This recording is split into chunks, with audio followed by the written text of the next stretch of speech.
નાસિરનગર demolition લઈને અસલમ સાયકલવાલાના ગંભીર આરોપ છે। ડીસીપી અને બિલ્ડરની સાંઠગાંઠ હોવાનો પણ આરોપ લગાવ્યો છે। ડીસીપી રાજદીપસિંહ નકુમ અને સંજય લાખાણી વચ્ચે સાંઠગાંઠનો આરોપ છે।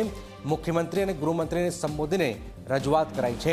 લોકોને ધમકાવી સીસીટીવી કેમેરા તોડી ડિમોલિશન કર્યાનો પણ આરોપ છે।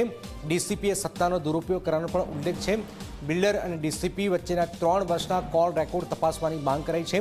ડીસીપી રાજદીપસિંહ નકુમને તાત્કાલિક સસ્પેન્ડ કરવાની રજૂઆત છે।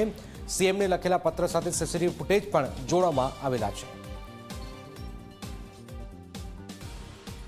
પોલીસ એસઓજીના ડીસીપી રાજદીપસિંહ નકુમના વિડીયો વાયરલ થયા, જે નાસિરનગરની બાજુનો મહાકાય રહેણાંક પ્રોજેક્ટ છે એના બિલ્ડર સંજય લાખાણી સાથેના, અને મેં જાત તપાસ કરી ત્યાં સુધી છેલ્લા 3 વર્ષથી ડીસીપી રાજદીપસિંહ નકુમ અને સંજય લાખાણીના અંગત મિત્રતા છે।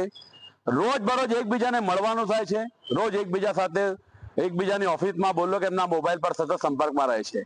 ને આ નાસિરનગરનો ડિમોલિશનમાં સૌથી વધારે કોઈ ભૂંડી ભૂમિકા કોઈ ભજવી હોય તો એસઓજીના ડીસીપી રાજદીપસિંહ નકુમે ભજવી છે। ડીસીપી રાજદીપસિંહ નકુમની જે ભૂંડી ભૂમિકા છે, જે સ્પષ્ટપણે દેખાય છે, એમની સામે તાત્કાલિક કાર્યવાહી કરીને એમને સસ્પેન્ડ કરવાની માંગણી સાથે અને એમની સામે તપાસ બેસાડીને સીટની રચના કરવામાં આવે અને આ જે બિલ્ડર છે સંજય લાખાણી એના મહાકાય રહેણાંક પ્રોજેક્ટમાં પણ શ્રી રાજદીપસિંહ નકુમનું આર્થિક રોકાણ થયેલ એવી લોકચર્ચા ચાલે છે, જે બાબત ખૂબ ગંભીર હોય, જેની તલસ્પર્શી તટસ્થ અને નિષ્પક્ષ તપાસ થવી જોઈએ।